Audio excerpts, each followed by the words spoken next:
ਅੱਗੇ ਵਧਾਂਗੇ ਤੇ ਪੰਜਾਬ ਦੀ ਸਿਆਸਤ ਦੀ ਗੱਲ ਕਰਾਂਗੇ। ਨਵਜੋਤ ਸਿੰਘ ਸਿੱਧੂ ਦੇ ਖਿਲਾਫ ਹਮਲਾਵਰ ਹੋਏ ਨੇ ਕੈਪਟਨ ਤੇ ਕੈਪਟਨ ਦਾ ਸਿੱਧੂ ਤੇ ਇੱਕ ਹੋਰ ਹਮਲਾ ਸਾਹਮਣੇ ਆਇਆ ਹੈ। ਜਿਸ ਵੇਲੇ ਤੋਂ ਸੀਐਮ ਦੀ ਕੁਰਸੀ ਤੋਂ ਵਿਦਾ ਹੋਏ ਨੇ ਸੀਐਮ ਕੈਪਟਨ ਅਮਰਿੰਦਰ ਸਿੰਘ, ਉਸ ਤੋਂ ਬਾਅਦ ਹੀ ਉਹਨਾਂ ਦੇ ਵੱਲੋਂ ਸਿੱਧੇ ਇਹ ਬਿਆਨ ਜਿਹੜੇ ਨੇ ਸਾਹਮਣੇ ਆਉਣੇ ਸ਼ੁਰੂ ਹੋ ਚੁੱਕੇ ਨੇ। ਸਿੱਧੂ ਨੂੰ ਨਹੀਂ ਜਿੱਤਣ ਦਿਆਂਗਾ, ਫਿਰ ਤੋਂ ਕੈਪਟਨ ਅਮਰਿੰਦਰ ਸਿੰਘ ਨੇ ਕਿਹਾ ਚਾਹੇ ਸਿੱਧੂ ਮੈਨੂੰ ਪਾਰਟੀ ਦੇ ਵਿੱਚੋਂ ਕੱਢ ਨਾ ਦੇ।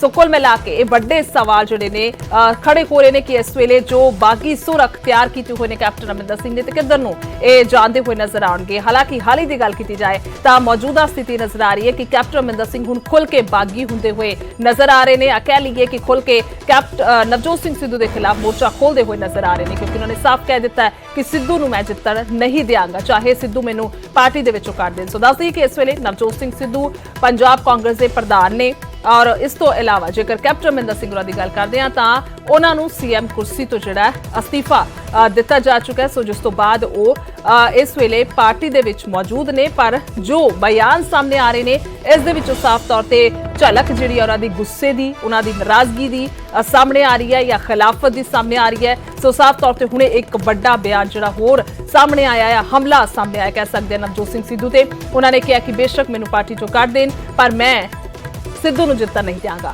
ਚਾਹੇ ਮੈਨੂੰ ਪਾਰਟੀ ਚੋਂ ਕੱਢ ਦਿੱਤਾ ਜਾਵੇ। ਇਸ ਤੋਂ ਇਲਾਵਾ ਪਹਿਲਾਂ ਵੀ ਕੈਪਟਨ ਅਮਰਿੰਦਰ ਸਿੰਘ ਜਿਸ ਵੇਲੇ ਉਹਨਾਂ ਦੇ ਵੱਲੋਂ ਅਸਤੀਫਾ ਦਿੱਤਾ ਗਿਆ ਸੀ ਤੇ ਪਹਿਲੇ ਇੰਟਰਵਿਊ ਦੇ ਵਿੱਚ ਨਿਊਜ਼ 18 ਪੰਜਾਬ ਹਰਿਆਣਾ ਹਿਮਾਚਲ ਦੇ ਨਾਲ ਗੱਲ ਕੀਤੀ ਸੀ ਤਾਂ ਉਸ ਦੇ ਵਿੱਚ ਵੀ ਉਹਨਾਂ ਨੇ ਕਿਹਾ ਸੀ ਕਿ ਆਖਿਰਕਾਰ ਜਿਹੜੇ ਨਵਜੋਤ ਸਿੰਘ ਸਿੱਧੂ ਨੇ ਤਾਂ ਉਹਨਾਂ ਦੇ ਜਿਹੜੇ ਸੰਬੰਧ ਨੇ ਉਹ ਪਾਕਿਸਤਾਨ ਦੇ ਨਾਲ ਨੇ। ਸੋ ਦਾ ਕੈਪਟਨ ਦਾ ਕਾਂਗਰਸ ਨੂੰ ਵੀ ਜਵਾਬ ਸਾਹਮਣੇ ਆਇਆ। ਕਾਂਗਰਸ ਦੇ ਕੌਮੀ ਬੁਲਾਰੇ ਸੁਪ੍ਰਿਆ ਸ਼ਨੀਤ ਨੂੰ ਉਹਨਾਂ ਨੇ ਜਵਾਬ ਦਿੱਤਾ ਹੈ। ਮੰਨਦਾ ਹਾਂ ਸਿਆਸਤ ਦੇ ਵਿੱਚ ਗੁੱਸੇ ਲਈ ਥਾਂ ਨਹੀਂ ਹੈ, ਪਰ ਕੀ ਕਾਂਗਰਸ ਵਰਗੀ ਪਾਰਟੀ ਦੇ ਵਿੱਚ ਜ਼ਲਾਲਤ ਦੇ ਲਈ ਥਾਂ ਹੈ? ਸਵਾਲ ਸਿੱਧਾ ਕੈਪਟਨ ਅਮਰਿੰਦਰ ਸਿੰਘ ਨੇ ਕੀਤਾ ਹੈ। ਜੇ ਮੇਰੇ ਵਰਗੇ ਸੀਨੀਅਰ ਆਗੂ ਦੇ ਨਾਲ ਇਹ ਵਤੀਰਾ ਹੁੰਦਾ ਤਾਂ ਵਰਕਰਾਂ ਦੇ ਨਾਲ ਕੀ ਹੁੰਦਾ ਹੋਵੇਗਾ। ਸੋ ਦੱਸਿਏ ਕਿ ਸੁਪ੍ਰਿਆ ਦੇ ਵੱਲੋਂ ਇਹ ਕਿਹਾ ਗਿਆ ਸੀ ਕਿ ਸਿਆਸਤ ਦੇ ਵਿੱਚ ਗੁੱਸੇ ਲਈ ਥਾਂ ਨਹੀਂ ਹੈ। ਸੋ ਜਿਸ ਦਾ ਜਵਾਬ ਕੈਪਟਨ ਅਮਰਿੰਦਰ ਸਿੰਘ ਦੇ ਵੱਲੋਂ ਹੁਣ ਦਿੱਤਾ ਗਿਆ। ਕੈਪਟਨ ਨੇ ਕਾਂਗਰਸ ਨੂੰ ਜਵਾਬ ਦਿੱਤਾ ਹੈ। ਕਾਂਗਰਸ ਦੇ ਕੌਮੀ ਬੁਲਾਰੇ ਸੁਪ੍ਰਿਆ ਸ਼ਨੀਤ ਨੂੰ ਇਹ ਜਵਾਬ ਦਿੱਤਾ। ਉਹਨਾਂ ਨੇ ਕਿਹਾ ਕਿ ਮੰਨਦਾ ਹਾਂ ਸਿਆਸਤ 'ਚ ਗੁੱਸੇ ਲਈ ਥਾਂ ਨਹੀਂ ਹੈ, ਪਰ ਕੀ ਕਾਂਗਰਸ ਵਰਗੀ ਪਾਰਟੀ 'ਚ ਜ਼ਲਾਲਤ ਲਈ ਥਾਂ ਹੈ? ਕਿਉਂਕਿ ਪਹਿਲੇ ਦਿਨ ਤੋਂ ਜਦੋਂ ਤੋਂ ਕੈਪਟਨ ਅਮਰਿੰਦਰ ਸਿੰਘ ਨੇ ਅਸਤੀਫਾ ਦਿੱਤਾ ਉਸ ਵੇਲੇ ਤੋਂ ਇਹੀ ਕਹਿੰਦੇ ਨਜ਼ਰ ਆ ਰਹੇ ਨੇ ਕਿ ਮੈਨੂੰ ਅਪਮਾਨਿਤ ਕੀਤਾ ਗਿਆ, ਮੈਨੂੰ ਜ਼ਲਾਲਤ ਮਹਿਸੂਸ ਹੋਈ ਹੈ। ਜਿਸ ਤਰ੍ਹਾਂ ਦੇ ਨਾਲ ਪੰਜਾਬ ਕਾਂਗਰਸ 'ਚ ਮੇਰੇ ਖਿਲਾਫ ਬਗਾਵਤ ਉੱਠ ਰਹੀ ਸੀ, ਜਿਸ ਤਰ੍ਹਾਂ ਦੇ ਨਾਲ 2 ਮਹੀਨੇ ਦੇ ਵਿੱਚ ਜਿਹੜਾ ਉਹ ਵੱਡੀ ਲੀਡਰਸ਼ਿਪ ਇਕੱਠੀ ਹੋ ਕੇ ਦਿੱਲੀ ਪਹੁੰਚਦੀ ਹੈ, ਉੱਤਰਾਖੰਡ ਪਹੁੰਚਦੀ ਹੈ ਔਰ ਮੈਨੂੰ ਕੁਰਸੀ ਤੋਂ ਲਾਉਣ ਦੇ ਲਈ ਜਿਹੜਾ ਉਹ ਲਗਾਤਾਰ ਅਪੀਲ ਕੀਤੀ ਜਾ ਰਹੀ ਸੀ।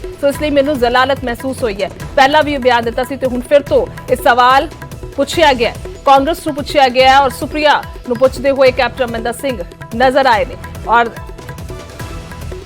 ਸੋ ਦੱਸ ਦਈਏ ਕਿ ਰਵਿੰਦਰ ਠੁਕਰਾਲ ਦੇ ਵੱਲੋਂ ਇਹ ਟਵੀਟ ਜਿਹੜਾ ਹੈ ਉਹ ਕੀਤਾ ਗਿਆ ਔਰ ਸਾਫ਼ ਤੌਰ ਤੇ ਕਿਹਾ ਕਿ ਕੈਪਟਨ ਅਮਰਿੰਦਰ ਸਿੰਘ ਵੱਲੋਂ ਰਵਿੰਦਰ ਠੁਕਰਾਲ ਨੇ ਸੁਪ੍ਰਿਆ ਸ਼ਨੀਤ ਨੂੰ ਟਵਿੱਟਰ ਤੇ ਇਹ ਜਵਾਬ ਦਿੱਤਾ ਤੇ ਲਿਖਿਆ ਹੈ ਕਿ ਸਿਆਸਤ ਦੇ ਵਿੱਚ ਗੁੱਸੇ ਲਈ ਕੋਈ ਥਾਂ ਨਹੀਂ ਹੈ, ਪਰ ਕੀ ਕਾਂਗਰਸ ਵਰਗੀ ਪਾਰਟੀ 'ਚ ਜ਼ਲਾਲਤ ਤੇ ਬੇਇੱਜ਼ਤੀ ਲਈ ਥਾਂ ਹੈ? ਜੇ ਮੇਰੇ ਵਰਗੇ ਸੀਨੀਅਰ ਨੇਤਾ ਨਾਲ ਅਜਿਹਾ ਵਤੀਰਾ ਕੀਤਾ ਜਾ ਸਕਦਾ ਹੈ ਤਾਂ ਕੀ ਆਮ ਵਰਕਰਾਂ ਦੇ ਨਾਲ ਹੁੰਦਾ ਹੋਵੇਗਾ?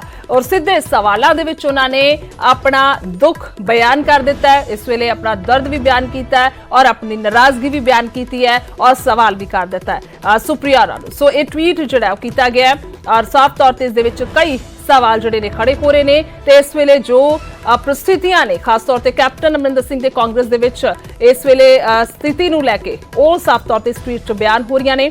ਸਿਆਸਤ 'ਚ ਗੁੱਸੇ ਲਈ ਕੋਈ ਥਾਂ ਨਹੀਂ ਹੈ, ਪਰ ਕੀ ਕਾਂਗਰਸ ਵਰਗੀ ਪਾਰਟੀ 'ਚ ਜ਼ਲਾਲਤ ਤੇ ਬੇਇੱਜ਼ਤੀ? ਸਿੱਧੇ ਸਵਾਲ। ਸੋ ਹੁਣ ਤੁਹਾਨੂੰ ਸੁਣਾਉਂਦੇ ਹਾਂ ਕਿ ਸੁਪ੍ਰਿਆ ਸ਼ਨੀਤ ਦੇ ਕਿਸ ਬਿਆਨ ਤੇ ਕੈਪਟਨ ਨਾਖੁਸ਼ नजर आए ने। ऐसा है कि वो शायद मेरे पिताजी की उम्र के होंगे, मैं बता रही हूँ आपको, मैं जवाब दे रही हूँ। बुजुर्गों को गुस्सा आता है और बहुत ज्यादा गुस्सा आता है और वो कई बार गुस्से और क्रोध में बहुत सारी बातें कह देते हैं। मुझे लगता है कि उनके गुस्से का, उनके उम्र का, उनके तजुर्बे का हम सम्मान करते हैं और वो जरूर इस पर पुनर्विचार करेंगे। लेकिन राजनीति में गुस्सा, ईर्ष्या, द्वेष, व्यक्ति विशेष पे टिप्पणी और उनसे बदला लेने की भावना की कोई जगह नहीं है। हम आशा करते हैं कि वो अपनी कही हुई बातों पर अपनी ही समझदारी दिखाते हुए जरूर पुनर्विचार करेंगे, क्योंकि वो कांग्रेस पार्टी के एक मजबूत योद्धा रहे। उनको कांग्रेस पार्टी ने 9 साल 9 महीने मुख्यमंत्री बनाया है। आपको याद होगा उनको राजेंद्र भट्टल जी के की जगह मुख्यमंत्री बनाया गया था। तो मुझे ऐसा लगता है कि उस पर टिप्पणी बहुत ज़्यादा ना करके मैं ये सोचती हूँ कि उनका अनुभव, पब्लिक लाइफ में उनका जीवन इस तरह की बातों को, उनके स्टैचर को सूट नहीं करता है और वो इस पर पुनर्विचार करेंगे। हम उनसे छोटे होने के नाते इसको उनका क्षणिक गुस्सा मानकर जरूर भूलने का प्रयास करेंगे। ਸੋ ਇਕੱਲੇ ਸੁਪ੍ਰਿਆ ਸ਼ਰਨੇਤ ਹੀ ਨਹੀਂ ਸਗੋਂ ਪ੍ਰਗਟ ਸਿੰਘ ਸਮੇਤ ਪੰਜਾਬ ਦੇ तमाम ਕਾਂਗਰਸੀ ਕੈਪਟਨ ਨੂੰ ਸੋਚ ਸਮਝ ਕੇ ਬੋਲਣ ਦੀ ਸਲਾਹ ਦੇ ਰਹੇ ਨੇ। ਚਲੋ ਉਹਨਾਂ ਦਾ ਆਪਣਾ ਤਜਰਬਾ ਹੈਗਾ ਜ਼ਿੰਦਗੀ ਦਾ। ਹਰ ਬੰਦਾ, ਹਰ ਇਨਸਾਨ ਆਪਣੀ ਇੱਕ ਕਿਸਮਤ ਲਿਖਾ ਕੇ ਲਿਆਇਆ। ਬੰਦਾ ਜੇ ਬੰਦੇ ਨੂੰ ਕੁਝ ਨਾ ਵੰਡ ਦੇਣਾ ਚਾਹੁੰਦਾ ਹੋਵੇ, ਸ਼ਾਇਦ ਮੇਰਾ ਖਿਆਲ ਹੈ ਵੀ ਦੂਸਰੇ ਬੰਦੇ ਨੂੰ ਈਵਨ ਕਿ 2 ਟਾਈਮ ਦੀ ਰੋਟੀ ਵੀ ਨਾ ਨਸੀਬ ਹੋਵੇ। ਸੋ ਇਸ ਕਰਕੇ ਇਦਾਂ ਦੀਆਂ ਗੱਲਾਂ ਮੈਨੂੰ ਲੱਗਦਾ ਸ਼ੋਭਾ ਨਹੀਂ ਦਿੰਦੀਆਂ ਔਰ ਇਹਨਾਂ ਗੱਲਾਂ ਦਾ ਮੈਨੂੰ ਨਹੀਂ ਲੱਗਦਾ, ਕਿਉਂਕਿ ਸਾਡੇ ਬਹੁਤ ਵੱਡੇ ਲੀਡਰ ਹੈਗੇ ਆ, ਰਹੇ ਆ, ਲੇਕਿਨ ਸਮਾਂ ਹੁੰਦਾ। ਅਸੀਂ ਸਮੇਂ ਨੂੰ ਜਦੋਂ ਭਾਂਪਦੇ ਨਹੀਂ ਹੈ, ਅਸੀਂ ਸਮੇਂ ਨੂੰ ਅੱਗੇ ਨਹੀਂ ਤੋਰਦੇ, ਤਾਂ ਫਿਰ ਉਹ ਸਮਾਂ ਹੌਲੀ ਹੌਲੀ ਤੁਹਾਡੇ ਤੋਂ ਪਰਾਂ ਹੋਣ ਲੱਗ ਪੈਂਦਾ। ਕੈਪਟਨ ਅਮਰਿੰਦਰ ਸਿੰਘ ਦੇਖੋ ਬੜੇ ਸਤਿਕਾਰਯੋਗ ਨੇਤਾ ਨੇ ਸਾਡੇ। 9.5 ਸਾਲ ਉਹ ਮੁੱਖ ਮੰਤਰੀ ਰਹੇ ਨੇ, ਬੜਾ ਲੰਮਾ ਸਮਾਂ ਕਾਂਗਰਸ ਦੇ ਅਧਿਅਕਸ਼ ਵੀ ਰਹੇ ਨੇ ਔਰ ਉਹਨਾਂ ਨੇ ਰਾਹੁਲ ਜੀ ਦੇ ਨਾਲ, ਸੋਨੀਆ ਜੀ ਦੇ ਨਾਲ, ਪ੍ਰਿਯੰਕਾ ਜੀ ਦੇ ਨਾਲ ਔਰ ਸਾਰੀ ਹਾਈ ਕਮਾਂਡ ਦੇ ਨਾਲ ਕੰਮ ਕੀਤਾ ਹੋਇਆ। ਤਾਂ ਅੱਜ ਜਦੋਂ ਉਹ ਮੁੱਖ ਮੰਤਰੀ ਨਹੀਂ ਰਹੇ ਤਾਂ ਉਹਨਾਂ ਨੂੰ ਇਸ ਤਰ੍ਹਾਂ ਦੀਆਂ ਗੱਲਾਂ ਨਹੀਂ ਕਰਨੀਆਂ ਚਾਹੀਦੀਆਂ, ਕਿਉਂਕਿ ਕਾਂਗਰਸ ਪਾਰਟੀ ਨੇ ਬਹੁਤ ਮਾਣ ਸਤਿਕਾਰ ਉਹਨਾਂ ਨੂੰ ਦਿੱਤਾ ਹੈ। ਤੇ ਉਧਰ ਹਰਿਆਣਾ ਦੇ ਗ੍ਰਹਿ ਮੰਤਰੀ ਦਾ ਕੈਪਟਨ ਨੂੰ ਵੀ ਸੱਦਾ ਆਇਆ ਔਰ ਅਨਿਲ ਵਿਜ ਦੀ ਕੈਪਟਨ ਨੂੰ ਨਾਲ ਆਉਣ ਦੀ ਅਪੀਲ ਹੈ।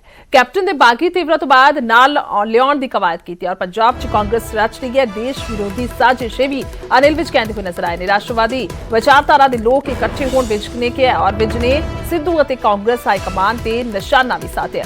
ਕਾਂਗਰਸ ਦੇ ਸਾਜ਼ਿਸ਼ ਤਹਿਤ ਕੈਪਟਨ ਦਾ ਸਿਆਸੀ ਕਤਲ ਕੀਤਾ, ਇਹ ਵੀ ਅਨਿਲ ਵਿਜ ਕਹਿੰਦੇ ਹੋਏ ਨਜ਼ਰ ਆਏ ਨੇ।